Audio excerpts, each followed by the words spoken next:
My name is Delta, and your life is going to change. You are going to be different. My name is Delta, and your life is going to change. You are going to be different.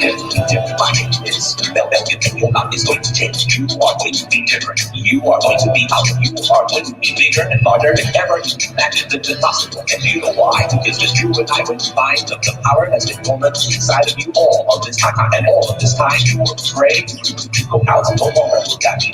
You will be shocked. You will be the God where God is something. You will be the one that everybody turns to and says, hey, look, they're there. The master's there. The teacher there. I'm still there. No one else will make my life different. And what am I to do that? Remember, this time is done. I'm here to help you. I'm here to change your life. Your life will no longer be the same. Be together. I'm going to conquer your world. Oh, you know it's everything you imagine. Possible. Become possible for one simple reason. And it is possible.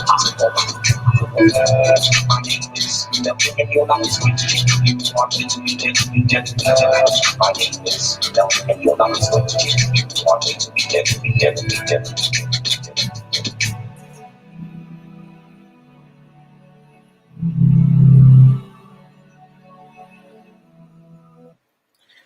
Welcome to another program of Uncommon Sense. Tonight, I'm going to be doing this broadcast alone because Luke and almost everybody else I know will be very busy with everything else that they're doing. I wanted to talk to you today about something that would be that would help all of us. We were talking about becoming a little bit more spiritual by the day. What about balancing the spirituality, the aspects of spirituality with the aspects of the real world, so that we can understand what spiritual growth is? Let me set this up in a second, and so that we can do, because people were talking about waking up, seeing things, and understanding what are the common signs of someone who's awakening. What are the natural life cycles and stages through which people grow when they're awakening? There are several things we have to pay attention to.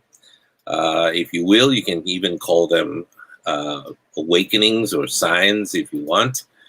But either way, it will be something that will help all of us to understand. So, what is spiritual awakening?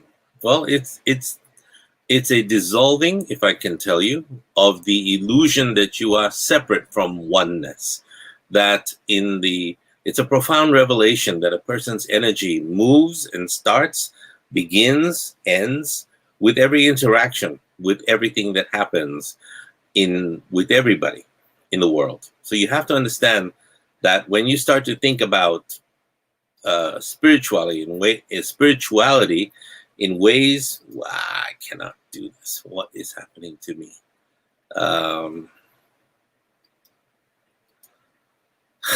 I wanted to bring up the notes I had about discussing all this today, and I can't find them. They've kind of disappeared. When you start to go into realms of higher consciousness, you start to pay attention to some of the tools that you're going to need. And the tools that you're going to need have a lot to do with how you perceive the world. To see everything as it is and not as you are. Because as you are changes from moment to moment, week to week, day to day, month to month, year to year. And so when you start to grow beyond all of this understanding that what you have been taught is possibly not true. So then how do you know that you're pulling yourself away from the illusions of the world and towards something that is truly enlightenment or spiritual wakefulness? What would that thing be? Maybe the characteristics of signs of spiritual awakening, as they begin to emerge, according to my research and things that I understand, it may not be exactly what everyone says. You have to look at where these characteristics come from. Try to identify how that state of being awake or wakefulness or awareness gives rise to them. So the characteristics of spiritual awakening are quite uniform, actually, because we are human beings and we are predictable if you do this, If you step out in the rain, you get wet. If you step out in the sun, you get burned.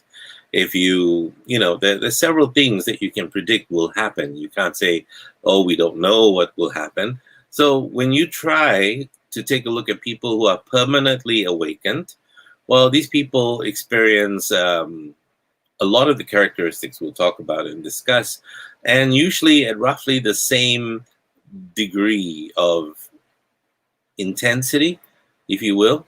And so therefore they start to experience things, and it's easy to recognize this when you take a look at a person's personality, because you need to shift your realities from what you thought was true, what you felt was good for that moment, but may not be good for any other moments. So in the way in which we live our world, our lives right now, we play roles, we model characteristics. If we want to become a good marketer, we find a good marketer and we model ourselves after that person. If you want to have more confidence, then you find somebody who is as confident as you'd like, and you model yourself after that person. Similar with all the skills and everything else that works with you as well.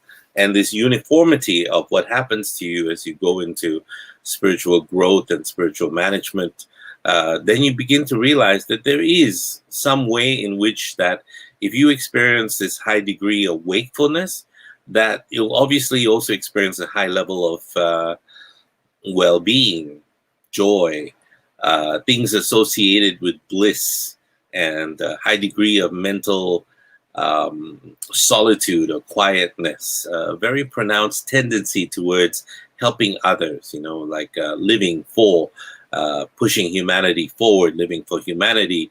An altruistic nature begins to emerge from you. There's also a very diminished sense of group identity. So you will lose a lot more friends. You find the person as you grow more and more into your spiritual nature, you begin to realize that somebody with a lower intensity of wakefulness still needs a group, still needs a tribe, still needs people to call their own so that they can validate each other's experiences. So a new world emerges. Perceptual characteristics will change. And the clearest way in which a spiritual awakening can manifest itself in terms of, say, a wakeful person's different perception or experience of the world around them. And one of the major ones is that they don't perceive the world in the same way as most normal people do. The world is different to different people. A place, for them, for these spiritually awakened people, the world is no longer as everybody lives it or responds to it. It's a place to them like the world of a child would be to the world of an adult. Say, for instance, a person who has no idea why they're responding to the environment in a particularly angry way, or responding to the environment in a worrisome fashion, worrying about every little thing. You'll find that the person who's more spiritual is less worried, and the worry dies. And what more increases is that it becomes like watching. See, when you become more awake, you are like how do I describe it? Like looking at pre-civilized indigenous people, being a quote unquote modern person like you are that knows science and what's really happening in the world, and seeing how everything is interconnected. And then you begin to realize what moves people is not as opposed to the people who just feel themselves being moved. Hey, I'm moving. I don't know why. I don't know why this is happening to me, and so on and so forth. But you know exactly. Some people have graduated into that path by following this nebulous decrees of the laws of attraction, but that's a whole different thing. Now, what happens when you become more and more spiritually awake is that you have an intensified perception of the world. Perception becomes very vivid and direct. You will no longer experience descriptors of plants and animals and smells and tastes. Everything that's visual, auditory, kinesthetic, olfactory, gustatory, you feel them directly. No longer will you be listening to what people say they are. You want to experience it yourself. So spiritually awakened people see the world in a very childlike way, if you will, struck by the wonder, the beauty, the intricacy, the phenomena that other people take for granted. Oh yeah, that's just a flower, growing. For you, it's like, wow, how do they all fit together? And this Fibonacci series that you see inside each and every characteristics, how does that play out? They don't pay much attention to it. Normal people do. But even the smells. Oh, wow, that smell of coffee in the air. Wow, that's amazing. Yeah, it's a coffee shop. Hello. That's a unawakened person, as opposed to, my God, that's heady stuff for a person who now is awake to the body, the sensations, and everything that goes around. The world becomes a playground all over again. So one of the signs of spiritual awakening is that the world is a brighter, more fascinating, and a more beautiful place to them. In particular, they're actually captivated by nature, the amazing isness of being, let's call it that, or the beauty of the natural landscapes and skies and clouds, the sky, the sea, the strangeness, the complexity, and the intricacy of animals, plants, and other phenomena. All of these things are what they're paying attention to now, more attention. And this intensity of perception is sometimes experienced as an openness to experience more, or in slightly different terms, maybe an increased sensitivity to the environment. It's as if all the filters have been removed, or the shutters have been opened, and now the light is coming in all different directions, and you start to experience them, and more impressions come into your minds, and then they affect you more powerfully also at the same time. So as we've seen in these discussions since the last 3, 4, 5 months, intensified perception can sometimes feel quite overwhelming in sudden spiritual experiences. And it can also be psychedelic experiences that people go through, but it usually isn't a problem once wakefulness becomes established. So all of the spiritually awakened individuals that I have known, talked to, been with, spent time with, have commented on this intensified perception. And you'd be very, very surprised how they describe it, because some people say, well, their world has become sharper, more real. In fact, Ashok says hi. I say hi, Ashok. He's one of the people who went to South America, had this wonderful experience, shamanic experience. And so as a result, his world became more intensified. Smells, tastes, sights, everything becomes more real to him and to everyone who awakens as well. Some other person may be struck. I remember one person said how struck they were by how fresh everything seems, how it cycles through in life. And other people can even remark sometimes that colors somehow have come brighter. And now they see the rainbow, but it's no more dull. It's very, very beautiful. So other people describe a sense of awe and wonderment and a new appreciation for simple pleasures and activities like walking or cooking or eating, and simple attending to their surroundings and just being in that moment, which is the other thing that happens. They are present more often. There's a sense of timelessness in everything that they're doing. It's a symptom of spiritual awakening. It also brings a different perception for a lot of people as well. My mother is watching. Hey, Mamji, thank you. My biggest fan, all listening all the time. So in wakefulness, the past and the future become less important. What happened in the past, you let it go. Now, sometimes when you are in certain relationships with people who are not enlightened so much, then you are kind of forced back into a way of communication that is not productive or useful, cycles down, brings you to a level where to be understood, you have to take on certain roles and certain perceptions and so on and so forth. But I don't blame you for that. But when you are alone and you spend time alone or time in nature, then a lot of things happen where you start to pay attention to what is instead of what should be, or what ought to be, or what can be, maybe if you had made different choices. So those things are not part of the consciousness or the world or the presentness of a person who is increasingly becoming more and more awake. Because at that point, when you take a look at the future or the past, they become less important. You make your plans. In fact, I'm making plans right now as well to take the MetaSecret to where it needs to go, to launch this and launch that. But more and more, I'm spending more time just becoming clear to the understanding that the future is less important than what is in front of me right now. So whatever I promise people to do, I finish it. Whatever I have said, because you have to be a person of your word. You also have to spend time, not like a lot of people do, recalling past experiences or ruminating over past events as if they happened last week and feeling the pain. And by the way, I'm not saying this from a helicopter perspective where I am, quote unquote, this enlightened being. No, I've been through it the hard way, and I crashed, I burned, I fell in holes. I know what to avoid, and because I know what to avoid, I'm sharing with you, my friends, and letting you know what to do as well if you want to experience less pain than I experienced when I went through it. So spend less time looking forward to the future, maybe daydreaming about future events or focusing on future goals. Have them, create them if you must, because what is planning? What is the world? How do you live?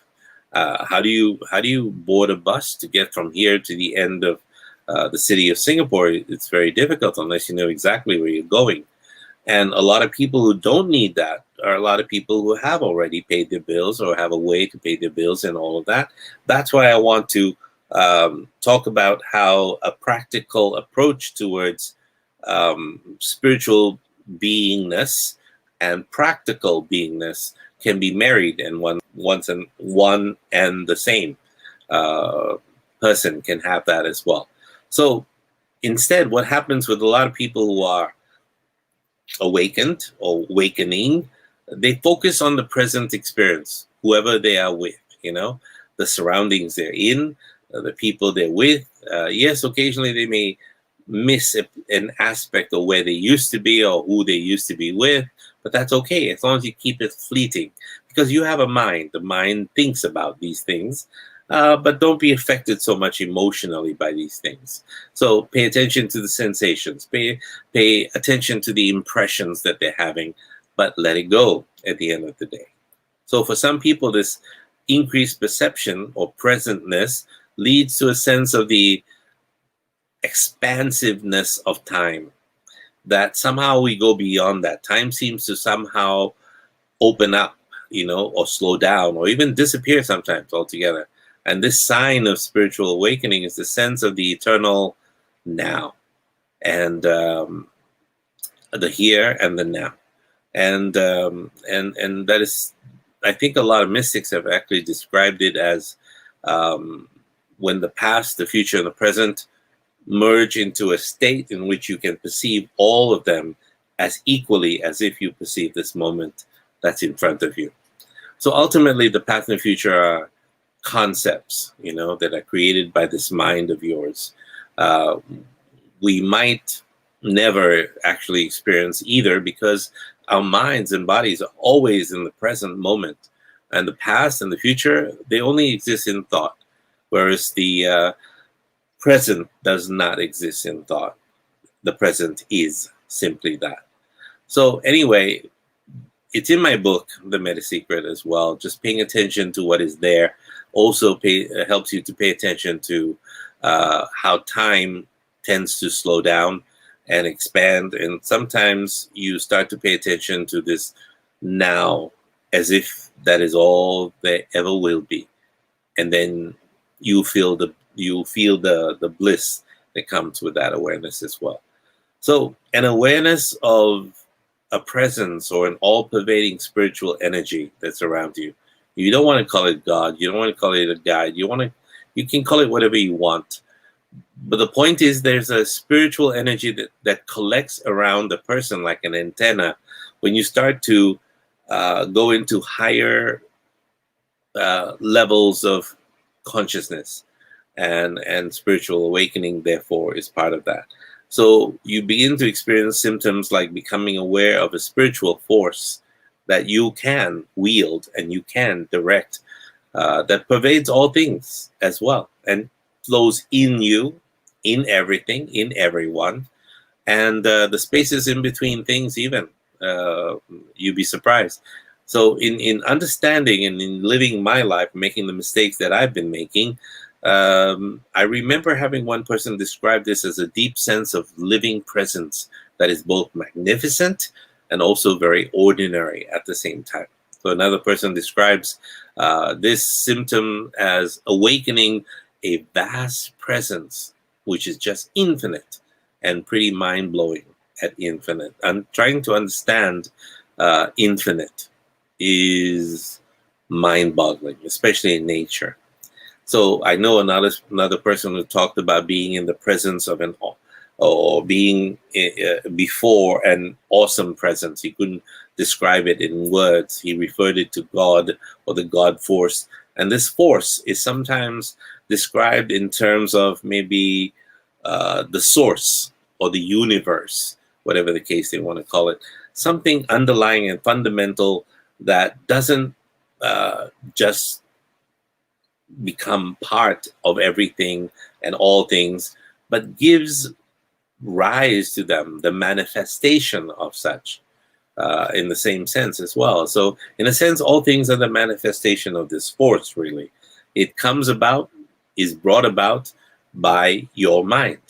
And your mind is the one that decides what levels of spiritual or emotional or mental freedom you have, or physical freedom you have. It affects your body and affects your state of happiness. It's affects even your aliveness, because that's the other symptom to recognize, is that the person becomes more alive, more harmonious, more connected, and less angry in between. Spaces, okay, I had a conversation going on. Suba Saito came on board. She disappeared for a little while. Nami, welcome. And spaces in between things. Well, I'm not talking about the spaces in between the water and my lips, for instance, no. But when you think about the atomic nature of everything, you begin to realize that in between atoms are the spaces. And the space counts for 99.9% of atomic structure.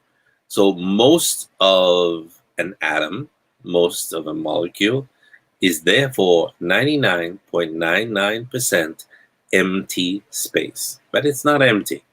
There are four essential forces that we are aware of: electric forces, gravitic forces, magnetic forces, weak nuclear forces, and strong nuclear forces. And they are the ones that create what we know as thickness, walls, inability to go through them. But if you understand the dynamics of quantum mechanics, that probability of going through a wall is great once you understand that the wall vibrates at a certain frequency, and therefore you can mesh with the structure of the wall and emerge on the other side. But it demands a degree of control of mind that most people don't train for. They train for stupid little things that don't matter in the end. Skills of this nature are taught in some schools, but not a lot of people want them because they don't see any practicality with all of this. Monks train themselves to do this all the time. So at a lower intensity of wakefulness, which is what a lot of people are, but there is a sleep, there is intensities of wakefulness. You come to the most intense, and maybe I will sit down with you one day and we'll talk about it over a cup of coffee. You'd be surprised, under a Bodhi tree maybe. But before that, the people who are just entering into the space of spirituality, in a lower frequency, lower intensity. Let's call it intensity for now. I don't want to complicate it with frequencies because there's a lot of things to teach you about frequencies as well. A person at these lower intensities may not be aware of all this all-pervading spiritual force around them directly, but they may still be able to actually indirectly sense its manifestations, its the way in which it interacts. They may see it in motion, but they may not be fully cognizant of it all the time. So one of the signs of spiritual awakening is a sense of aliveness. To the awakened person, there is no such thing as inanimate objects. You have to understand this. Everything speaks to you. Everything in nature speaks to you as well. Stones, statues, if you will, objects, gardens, what have you. Even natural phenomena that aren't biologically alive, clouds, seas, sand, even man-made objects, pieces of furniture, buildings. You'd be surprised. They shine with this radiant aliveness of spirit. Objects that are biologically alive become more powerful. One spiritually awake man I know described how everything looked and felt ultra real and alive.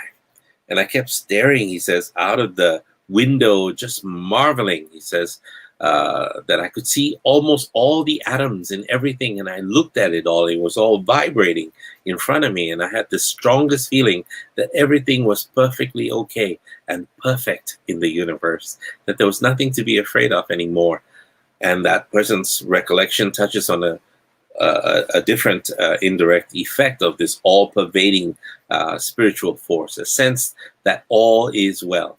It's a spiritual, all the spiritual texts and mystics, holy books and all of that tell us that the nature of this energy is amazingly blissful. It has a quality of bliss or joy in the same way that water has a quality of wetness about it. How to explain that? So when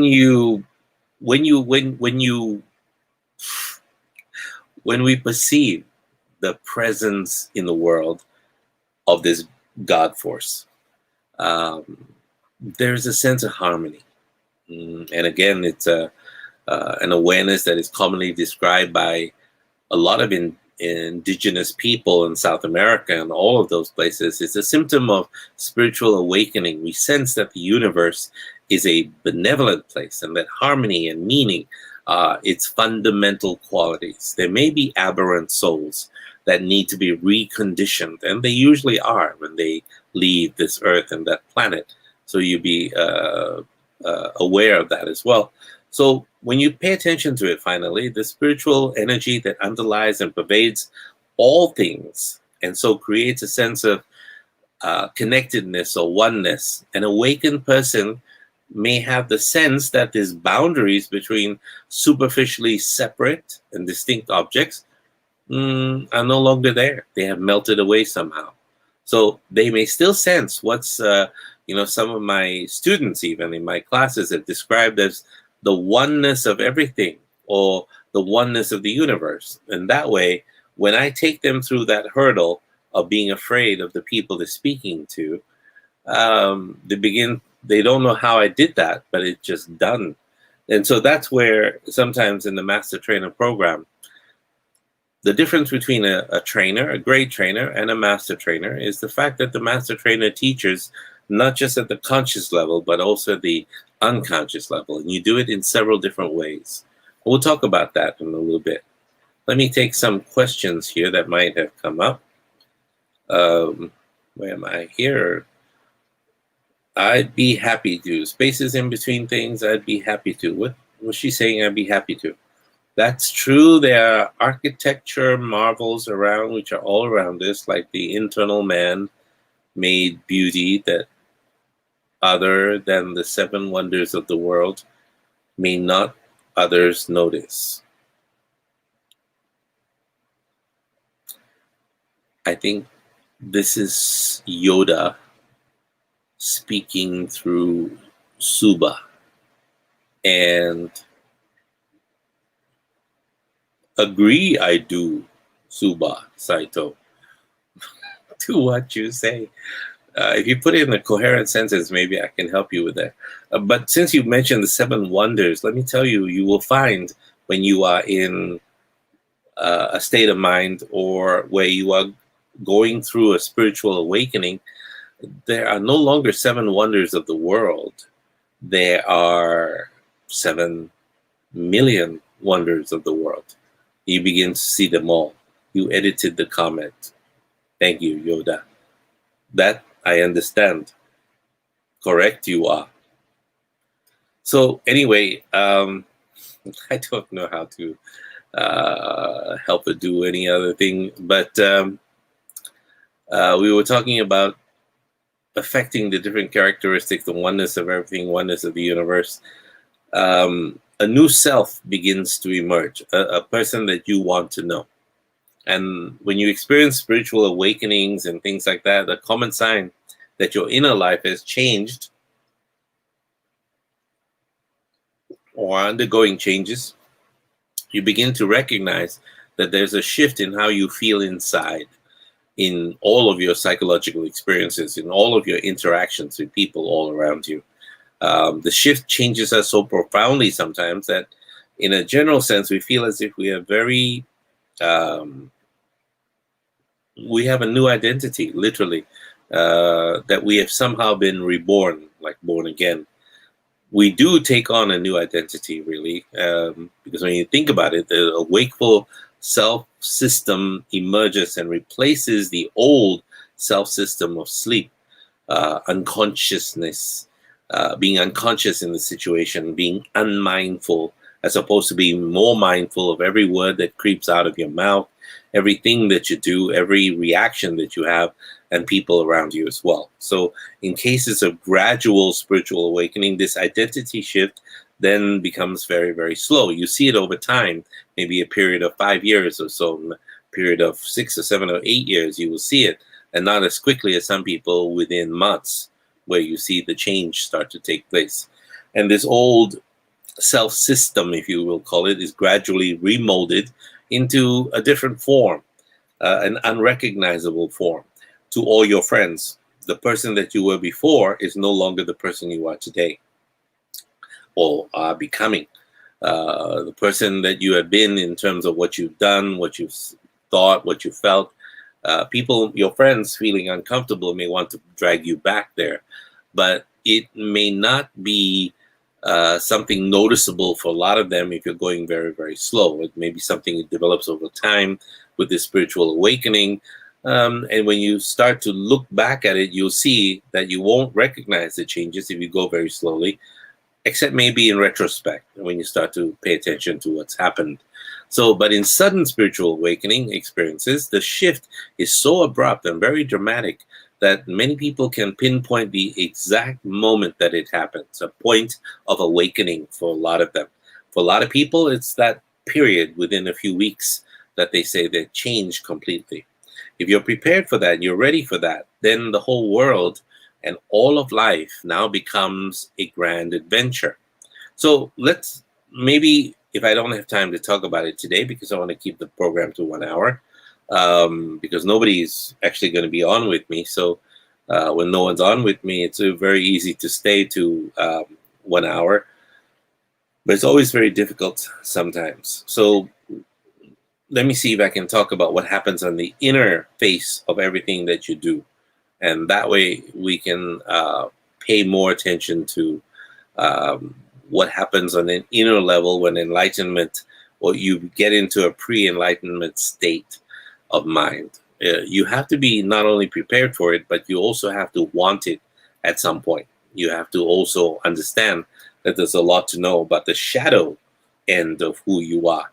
Because you see, nobody gives you a practical guide. And I'm taking my time writing the book on it, but I'm preparing a practical guide on exactly what to do. Because you're not a monk. I mean, come on, let's face it. You are an ordinary person trying to get by just like me. And it's just that fallen into more holes in the ground than you have. I've made more mistakes than you have, and I've caused myself a lot more pain maybe than you have. And so therefore I know what to avoid, and I'll help you avoid them along the way. This is my pleasure also. So also Facebook does not accept my name without a last name. So the last part of my name, Saito, is not real. I just wanted to put that out there. Okay, Suba, you could say your name twice, Suba Suba, so that people know you. Because some gurus call themselves, they double their name, Sri Sri. I think there was a man once, he was a Sri Ravi Shankar, when I had a radio show. And I invited him on board to my radio show to, I think it was with Singapore Broadcasting Corporation at that time. And I said, Guru, sir, Sri Ravi Shankar, would you like to be part of a program where you can talk to hundreds and hundreds of thousands of people at one time? And somebody whacked me on the shoulder and said, it's Sri Sri. Oh, I said, okay. So I said, Sri Sri Ravi Ravi Shankar Shankar, would you like to be on that show? They were not amused. So needless to say, nobody showed up on that show. And I was alone talking about life and spirituality and so on and so forth. So it's a little bit difficult to talk about that. So try Suba Suba. It's much better. Don't you think? I think it would be very, very good. When people talk about multi-dimensional universes, somebody's asking me here as well, multi-dimensional universes. If you have trouble relating to the current dimensional spaces, three-dimensional space that you find yourself in, or the three-dimensional reality that you find yourself in, and you don't know who you are, what you're doing, where you're headed, and what this is that's in front of you, how the hell are you going to function in a four-dimensional universe where time basically expands and contracts like a cloud, gets smaller and bigger with no control, and it's only a pure directed consciousness, as in consciousness-assisted technology, that allows you to be moving easily through those various stages and simultaneously affect and be part of a past, present, and future, which is currently happening. That kind of reality escapes normal consciousness, and the way in which you've been prepared to live life is there is a thing that happened, and as it happens, it becomes the past, and then you experience the next now, and the next now, and the next now, and then the future will show up in a timeline. And you can see the past only in retrospect and so on and so forth. But what if there was a universe in which the past can still be affected, and that the law, one of the laws of the Meta-Secret, cause and effect, the law of cause and effect, what if effect can come before the cause? Wow, then it's a little bit godlike in the way in which you approach things, because this sense of the ego, or the sense of self or I, begins to dissolve, because in the oneness of all things, the I that is I is no more, and the I that is you is stronger than the I that is not you. Let me explain. You are now everybody you can connect with. You are now everything you connect with. You are now, at that moment, the cloud of possibilities. And so in that fourth dimensional space, quantum realities become absolutely clear. Being in two places at one time. An atom can be in two places at one time. Molecules can be a wave and a particle at the same time. Subatomic matter. blah, blah, blah, entanglement can then also become quantum entanglement, is where a particular atom behaves in a particular way, and clear across the universe, 100,000 light years away, a similar atom is now responding instantaneously without the sense of time.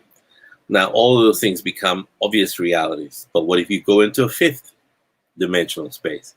Sixth, seventh, eighth, how to think in those realities when you can't get beyond the fourth or even the current one. So those who have difficulty with what's happening here, you may not want to go into that spot. But let me tell you why you should be wanting to develop your spiritual nature. Because by developing your awakening, your sense of awakening, your degrees and levels of mindfulness and awareness, and therefore less unconscious doing of activities and words and emotions and feelings and all of that, becoming more conscious, gives you a helicopter view of things. So you can then see the forest. But before, when you were lower down and trying to deal with everything, you could only see the trees. And so the trees were preventing you from seeing what was beyond. And so the average individual is more archetypical in the way in which they approach unconscious criteria, unconscious drives, what moves them away from or towards something. The ego is mostly a collection of these archetypes, these patterns, these paradigms, these ways of thinking that can actually be changed. They are programs or meta programs. They are set patterns of behavior that can actually be changed. Now, the Taoists call these series of programs the acquired mind, a set of mundane conditioning that we collect since birth. But when you pay attention with spiritual awakening, then you start to imply the return of something that the same Taoists call the original spirit, or the face before you were born, what Jung called the true self. And so it's this return of spirit that makes us truly human, because spiritual awakening and psychic awakening are two different things. And we'll cover that in we'll cover that now. How? I'll just talk about it briefly. Because this common confusion between the term spiritual awakening and psychic awakening is meshing them both together, but they're not. The psychic awakening relates to the activation of the pineal gland. And with it, you open up to all these other dimensions that we're talking about of reality, of perception, and this from what is now the limited three-dimensional world, or this realm of space-time that we're in. But spiritual awakening, in contrast, involves opening the heart center. It's a process that's more closely associated with your entire psychology, the emotional body, and your higher soul, your Atman, if you will. So it's the difference between ego and spirit, just to pay attention to all of that as well.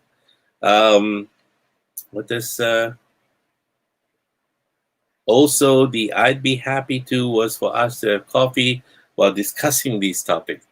Did I say that? Oh, I see. Sure. I'm in Singapore and we'll be here until the end of October. Then I head off to home to Varna again, and we will be able to meet with a lot of people there, a lot of things I have to complete. But I got to launch a lot of things while I'm here, so I don't have a lot of time to meet up. And besides, we can also talk on the phone. There's this thing called FaceTime, which allows us to face each other in time. I don't know why they call it that. So we can do that. It's called Sit on My FaceTime? No, I don't know what to call it. Why they call it FaceTime, but I have no idea. And then we can have a discussion about that as well. So we don't have to actually meet. per se. I try when I have coffee to sit alone, or if somebody has an emotional problem that is way beyond, or they cannot take it, they cannot, they think they cannot survive, and they just want to die. You know what I mean? And so, how do I tell them that in life, this is the metaphor for life? Actually, we survive, and then we die. That's it. It doesn't go beyond that. So you want to be happy, you want to have joy and happiness and fulfillment and da da da da da. To what end do you want all these things? So that you can show people that you are, so that you can just experience it the rest of your life. But what if I told you it's a short life and that these things can pass? Well, if you knew, though, that you could access that state at any moment, or be in that state permanently while you live a quote-unquote practical life, without being a siddhi or a sidhu or a sadhu under a coconut tree, no, that would be painful.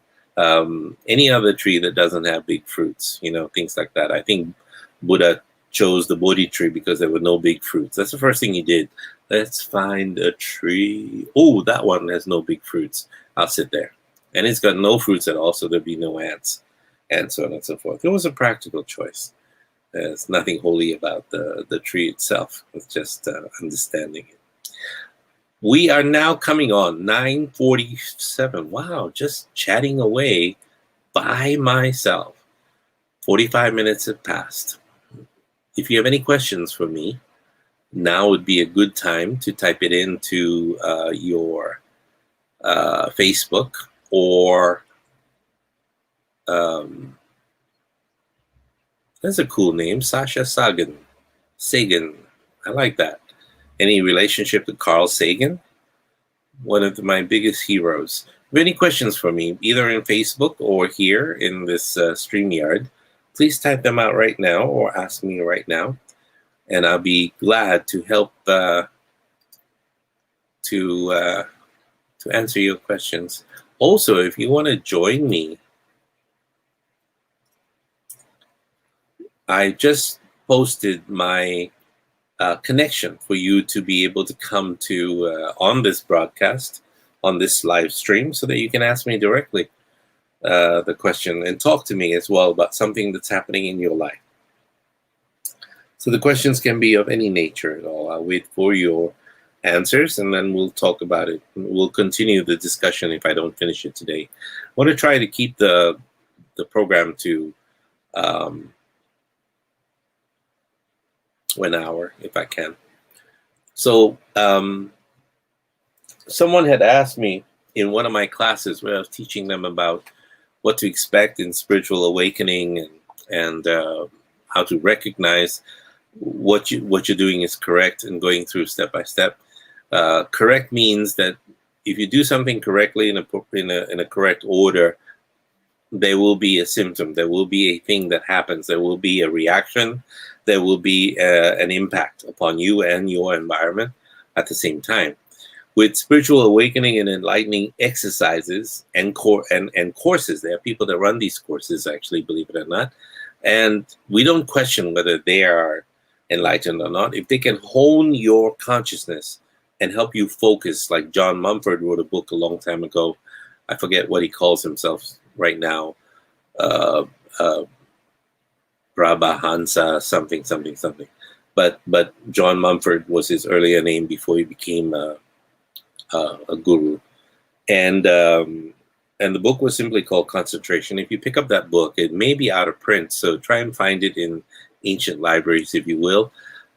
Read it. I urge you to read it, because in it are yoga exercises. Yoga simply means a practice of certain thought patterns, certain ways of thinking, certain ways of feeling, certain ways of being, that allows you to develop this sense of focus and concentration, which is absolutely essential when you're steering through the territories of different dimensional consciousness and being and aliveness. So you need to know what is real as opposed to what is imagined, and so on and so forth.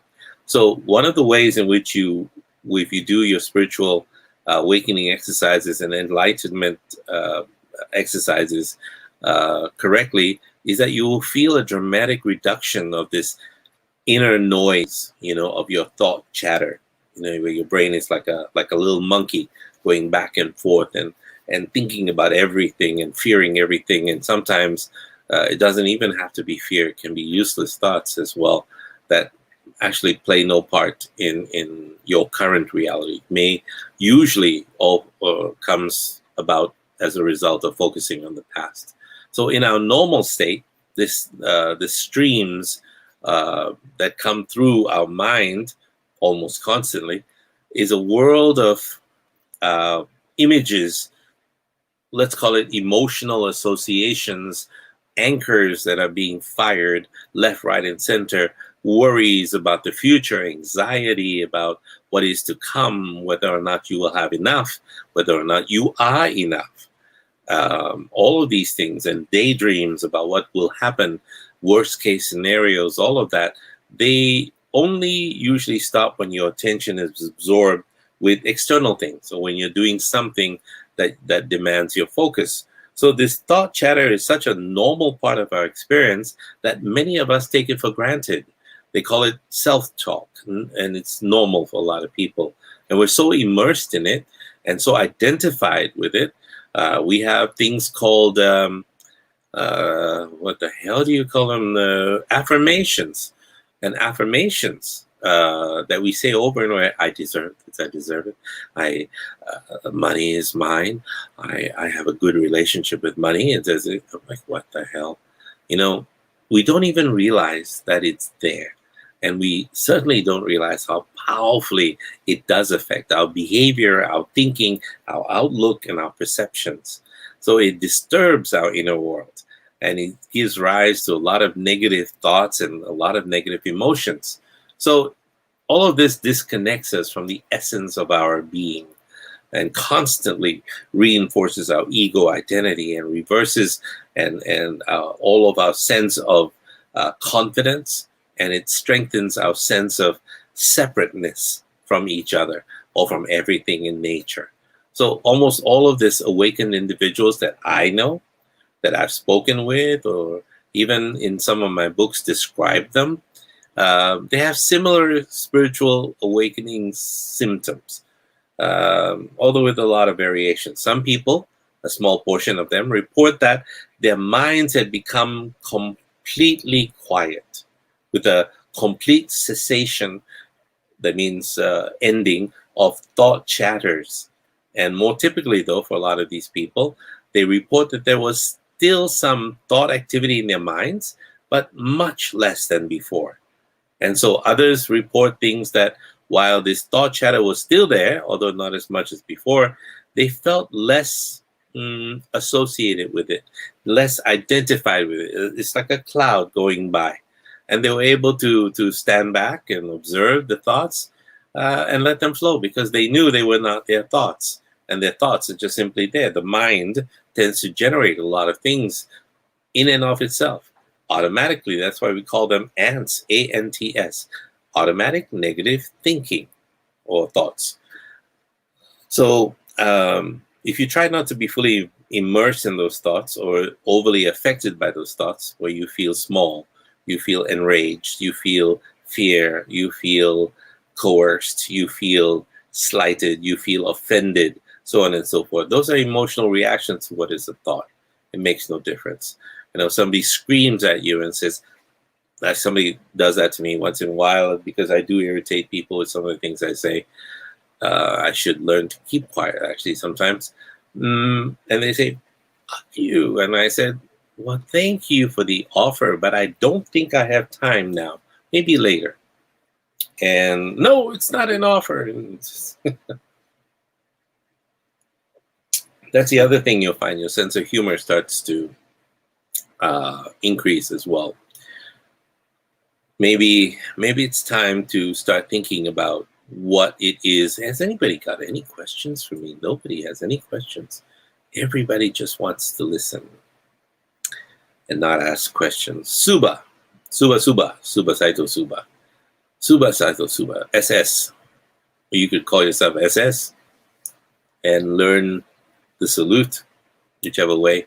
You must have a ton of questions by now. You couldn't possibly be sitting there saying, I understand everything. Ask, kiddo, and I'll answer you as well. Welcome to the show, Shirley.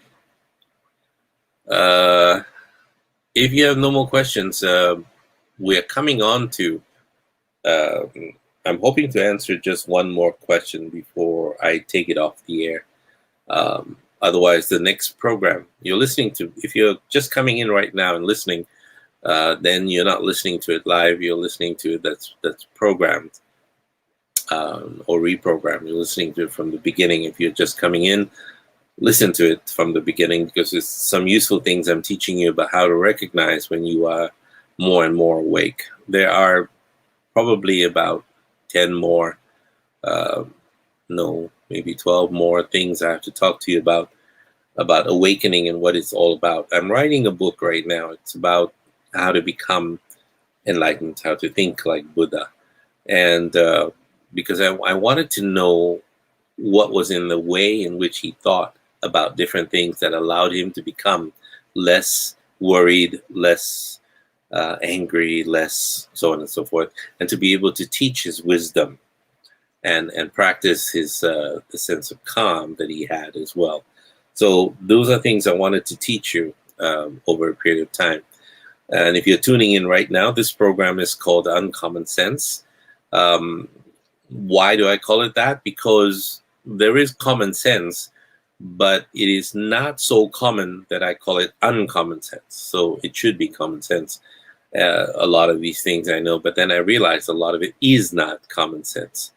And so it would be very, very easy as well to talk about various things that you want to talk about, and that would help you through. You are listening to Dr. Mel Gill. I used to be a psychotherapist for the last 40 years.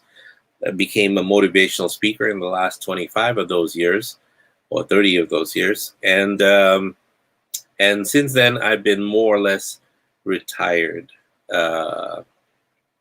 More or less. There is no such thing as retired. Most people are retired. I'm just tired. So I continue working until I can. Oh, we have some responses. William Sanchez says, "Hi, I'm William. I'm a new. Do you want to be my friend? I have autism." Hey, William, it would be such a pleasure to be friends with you. And thank you for listening to this program. I appreciate it. William continues. He says, "Do you know Martin Luther King Jr.'s family members?" No, I don't know any Martin Luther King's family members. I have met people who claim to have worked with him and know him. They're quite old, actually, right now. I'm not even sure they're still around. It was in Chicago, which is one of my homes. I live in Bulgaria and Chicago and Singapore. I spend a lot more time in Chicago because my parents are here. And with this COVID, I want to make sure that they are unaffected by it. So I become the Uber driver for my parents and I take them around.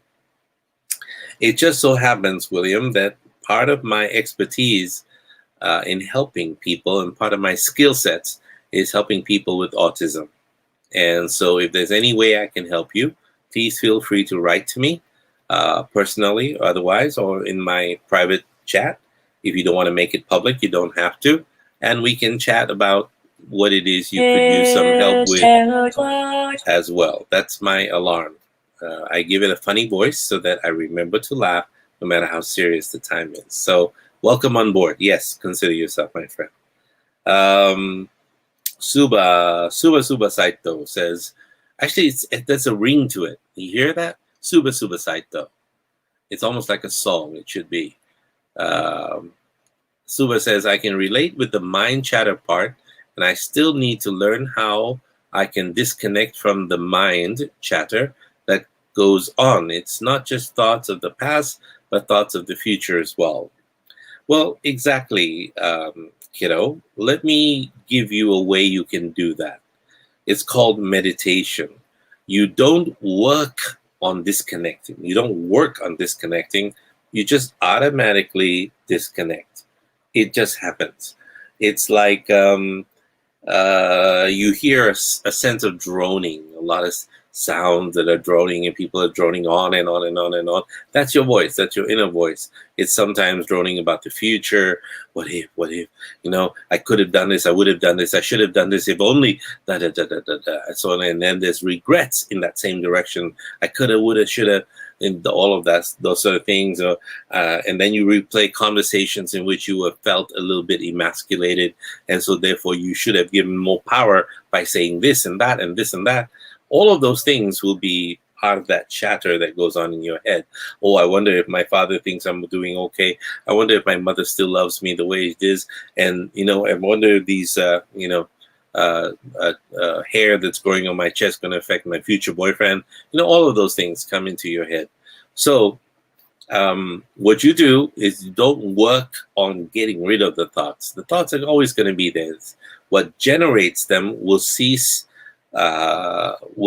its operational power as soon as your focus, which is really what generates that, your focus turns away and into that sense of stillness that you have. When in a previous episode, I think about a month ago from now, back, I think we talked about opening the third eye. There were 4 or 5 weeks in which we focused nothing on nothing but just doing that and do that. A lot of people who followed through with those exercises have experienced very, very odd things, very, very strange things. And I told them to stay calm, because that's opening up your ability to see beyond the visible light range and visible auditory range of things. You start to hear things, see things that normal don't, quote unquote, normal people don't. So you'll see beyond the violet and beyond the infrared. You will start to see, well, around me, if you're around me, there's a vibratory level that doesn't know how to pronounce words. There's a vibrational field around me. And that vibrational field, if you are in it, allows you to be able to do some of the things I do, just from the vibrations. I'm not sure how it works. I wish there's an explanation I could give you.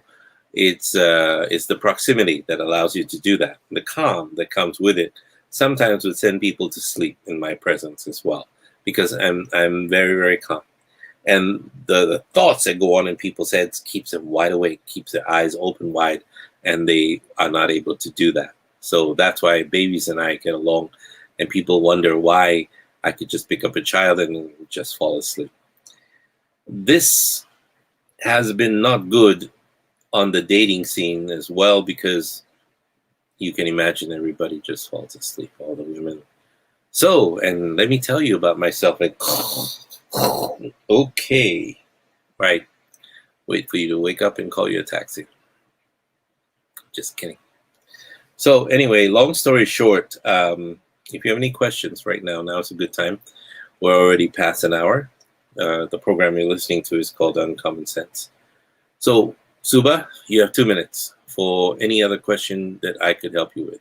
Focus on meditation and meditation techniques.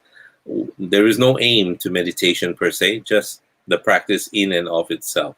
There is no normalization of activity to become meditative. You just become. You just spend 20 minutes a day in isolation from everyone. It's not guided meditation, not meditation with music, nothing, absolute nothing. Sit by the sea, if you will, if you want sound of any kind. The swishing of the waves back and forth, the ebb and flow of the tides. That has been around for 1 million years, and it's part of your genetic memory, wherever you evolved from, whether it's from Earth, evolutionary process that took millions of years, or you were somehow audited by Anunnaki and what have you. Who knows? Those are not the preoccupations of your mind right now, but instead to pay attention to the fact that you can just pay attention to the waves as you pay attention to the breathing going on. Just pay attention to your breath. That's it. If you want to keep a focus somewhere, visual focus, then keep it here, in between. Oops, I can't see it. I can see the camera. What the hell is this? Here, it's between just above your eyebrows, half an inch or so, and then inside about an inch or so, and that's it. Just pay attention to that spot. If you need a color to imagine orange.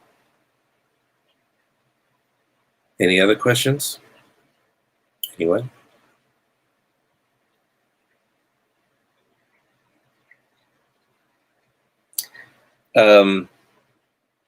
Before I do go, there is an important part of this sense of connection that comes with spiritual awakenings.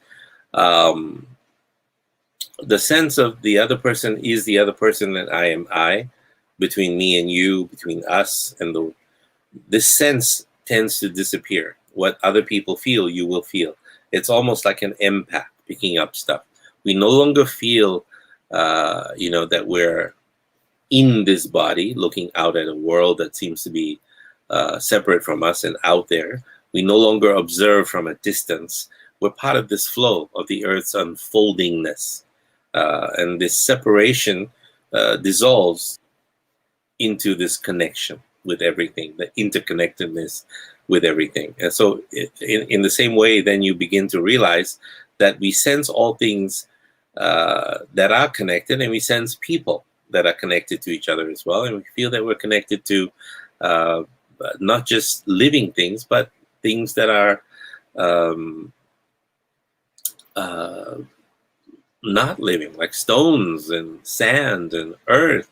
We're part of the oneness of all things. And this is one of those characteristics of pre-enlightenment state of being. It just becomes. It's not something you work at.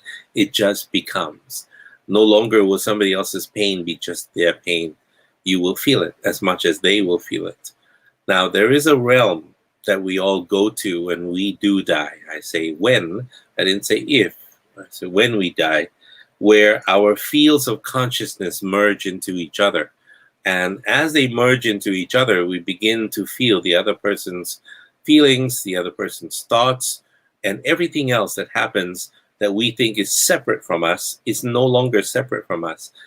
At that point, that's where some biblical scholars and Talmud scholars and Quran scholars and other scholars will tell you that that's when everything you have ever done will be revealed to the whole universe to see.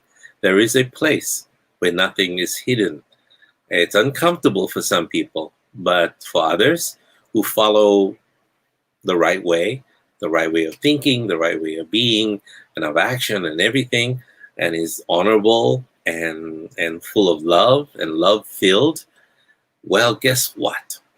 It will be such a joy for everyone to see what you have done, what you have felt, the people you've affected, the people you've changed along the way. But don't go into the field of helping people if you want to be recognized. It doesn't work like that. It doesn't work so well. In fact, it will make you more frustrated. If you understand that you're never going to be thanked for all the things you do, and you still want to go into it, yeah, you'll have the same insanity that I have, which is we're here to push humanity forward. We are not doing it for a purpose. We're doing it because we enjoy the shit out of this. And it's fun. It is really good. And if people don't want to listen, we don't push it anymore. We do whatever we can to people who want to be part of that group and understanding. So this sense of connection will manifest itself in very many different ways. You'll see it, and sometimes to different degrees of intensity as you start to grow spiritually, as you start to awaken more and more and more. It's not sudden. For a lot of people, it's not sudden. For some people, it is, because that's their entire focus. That's their entire raison d'etre, reason for living. So at the most basic level, you have to understand that a person may feel strongly connected to other human beings and other living beings in general, but not just that, to the whole natural world. A sense of connection to a spiritual force that pervades this entire whole universe, that forms this essence of our being, that may occur at higher intensities of wakefulness. And one of the main signs of spiritual awakening is this: to recognize that I am part of this great, grand miracle of life. What a privilege to be even experiencing the pain that is delivered by your loved one, someone you love, husband, wife, somebody else's husband, somebody else's wife, boyfriend, girlfriend, camel, whatever. I'm not here to judge. You decide what is your love interest and so on and so forth. And then at that point, you welcome it. Or like Nietzsche would say, amor fati, embrace your fate, whatever it is, even if it's painful and negative, but you're alive to participate is amazing. You don't have to dwell in the negativity. You don't have to be always there, but you know that there's something that happens along the way. And you say, wow, a chance for me to experience this. And I don't like it. I'll change it. I'll go somewhere else. I'll do something else. I'll think something else. I'll whatever, you know. And at still higher levels of spiritual awakening and consciousness and awakenedness, this sense of connection may intensify into an absolute oneness. Imagine an absolute oneness where you give to someone as if they're part of you. When I say give, it can be anything. It can be cookies, it can be crumbles, it can be love. You give to the other person as if you're giving to yourself. You love the other person as if you're loving yourself. Even if it's money, you're giving them not with, I hope you do good things with this. It took me a long time to earn it. And not like that. Just give to the other person and watch their face light up for a difference, for a change. And you're giving to yourself. And that lightening up of the face, the removal of stress from their life for doing this and that changes you and changes them. And then you begin to realize that you really are connected. So with this symptom, if I can call it that, sense of oneness, of spiritual awakening, a person may actually feel they exist in a state of complete unity, like one block with everything, even sometimes even thinking that they are all things. You know, I am the rock, I am the water, I am the sky, I am the bird, I am that idiot that lives next to me that cheated me out of money, whatever. I am that person. And then you begin to be less angry, less slighted, less offended, less everything. It doesn't matter at that point. So there's a sense of separateness sometimes that we have right now, us against them, me against the world. You know, you heard songs like that. They're written by people who had emotional issues and trouble and pain before. So you have to pay attention to that. That separation, the sense of separation dissolving away to the extent that there's no distinction between them and what you perceive. Well, that creates the next biggest thing, which is part of the enlightenment process: empathy and compassion. Compassion, metta, M-E-T-T-A, metta. That you feel such compassion and high degrees and levels of empathy and connection with people that sometimes you want them to be as happy as you are. And so you try to teach them something, teach them by stories. People don't learn directly knowledge. They learn by metaphor. They learn by jokes. They learn by stories. And so that's being done all the time. So there you can do that. So let's see if we have any questions now. William Sanchez says, cool. Thanks, friend. You're most welcome, William. Li Lu, oh my God, here is a spiritual teacher of the highest order. Yes, hi, same insanity. Yes, she and I have been bitten by the same awful bug to help humanity. Hi, Mel, great to catch you live and going awesome. Thank you, Li Lu. Nice to see you. I enjoy your dances, by the way, just to let you know. You are amazing, woman. I wish there was sound though in some of them. Some of them you're doing it in silence, and then after that you almost want you to be in like belly dancing outfit. That would be really awesome. I'm just kidding. Pet and Chic. What? What is that? Pet and Chic? How cool. I'll be back to watch later. Gotta go. Wanted to show support. Well, thank you, Pet and Chic. I appreciate it. Um, Lilu says yes. And Lilu says, God is great. She lives in Australia, by the way. She's a Reiki master and an empath and a great dancer. The sound, just not in all countries. Copyright, Oh, yeah.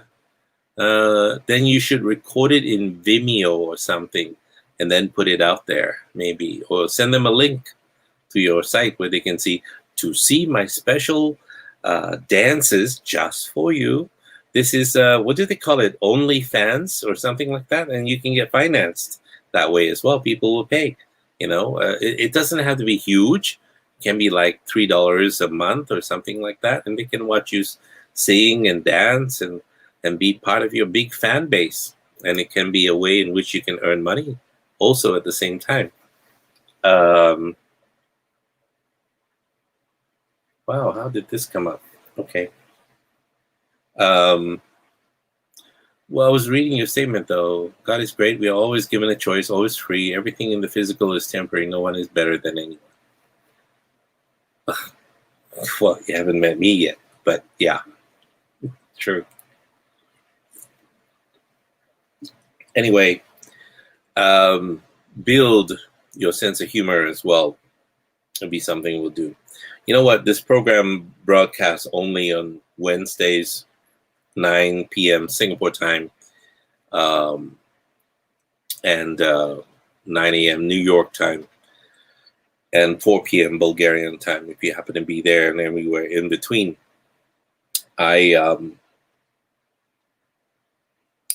What did I want to say to end this program? I'm part of a WhatsApp group of all my classmates that we went to school with, and they're all roughly the same age and everything. Some of them have kept themselves well, and some of them have let themselves go. Some of them look like and feel like and sound like they're about to die. The rest of them have more energy and want to go forward and be more vital and have more vital juices in themselves, because it's part of this whole creator cycle that we talked about. And I want to make a comment about that, because as we visit them, and the reason we're together is because one of our classmates committed suicide a couple of months ago, and it took us all by surprise because we never imagined. And so I made myself available to the group if they need someone to talk to, as I make myself available to you if you need someone to talk to in private message as well. And again, I don't charge for this. This is what a retired psychotherapist does. He doesn't charge for anything. I do. And this has been the way for the last 10 years, just to let you know. It's a command, if you will, from my boss. And that's easy to say. But so the rest of the way, if you ask how I earn by various means: people buying books, watching my movies, listening to these programs, subscribing, all these different things. And I have a plan to make everything work. So I'm pulling it together. It's one man doing the work of 15 men. And so it's going to be very interesting to see how it comes out in the next 3 months, and how anyone can generate that kind of thing and income. And maybe at some point I will tell you how to separate what is fluff out there from what is truth, and what is in terms of marketing, in terms of doing, in terms of online work. I mean, there are things you have to do. It's not as easy as you think. The motivational world is a shadow, it's a facade. It's what they show on the outside. They don't show the dog-eat-dog world on the inside, and we have to pay attention to that.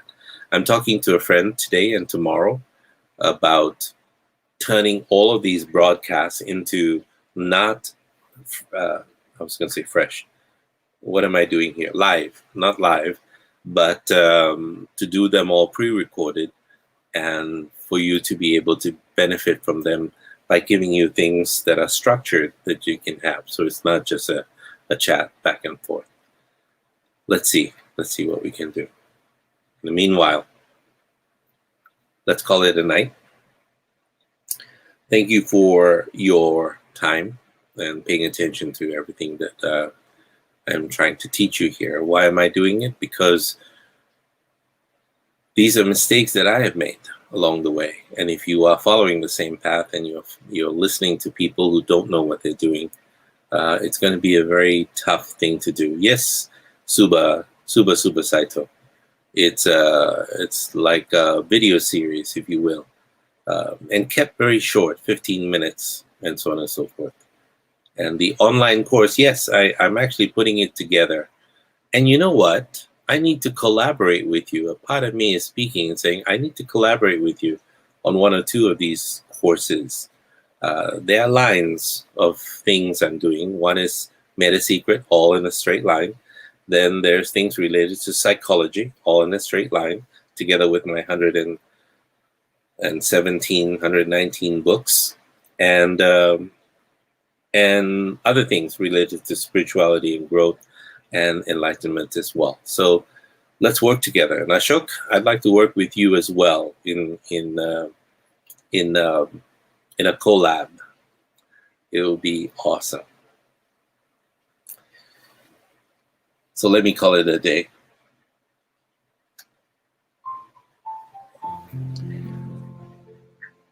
We talked today about the creator's cycle. We survive, and then we die. Nothing escapes this creative cycle. Not plants, not horses, not trees, not birds, or human beings. Not the life of the mind, not the life of the heart, not the life of the spirit. All living things emerge, gather, spark new life, fall apart, die, and emerge again in new ways. Each soul is like a gust of God's breath, unfolding in the great energy that surrounds us, like an ever-moving stream. The goal is not to cheat death, but to live in the stream with a humility and aliveness that only an acceptance of death, a pure embrace of it, can bring that about. And only that can release us from the constraints of the fear that surrounds death. So when we try to deny death, we can grow sick from frantically chasing any challenge that will occupy our minds. And in living the other extreme, we can grow sick from thinking only of death, from letting death be all that we see. And this makes a very sad career built of fear and foreboding, of anxiety, of pain. Beyond all designs and desires, we survive. And like stones that are eroded by forces that can never be seen or stopped, our reward is the pain and the wonder of bearing our inner beauty to the sky. What we carry deep within, if we live honestly, will inevitably be worn outwardly. It will be seen by others a mile away. The experience of living this fully has nothing to do with removing ourselves from this creative cycle. Too often we struggle stubbornly in an attempt to protect ourselves from the friction of being alive, when it is precisely that friction that works our spirit into a seeable gem. We are more malleable than we think, more durable, more changeable than all hope. Thin and fragrant petals do not hide from the wind. They survive to die, and they break ground again and again. Even within one life, we shred and reroot. We break, we bleed, we rearrange into yet another beautiful thing that learns how to reach for the sun. Resisting this process doubles our pain. Singing our way through it is the source of all wisdom, of all beauty, and is the ultimate expression of enlightenment. Good night, everyone. Have a great weekend.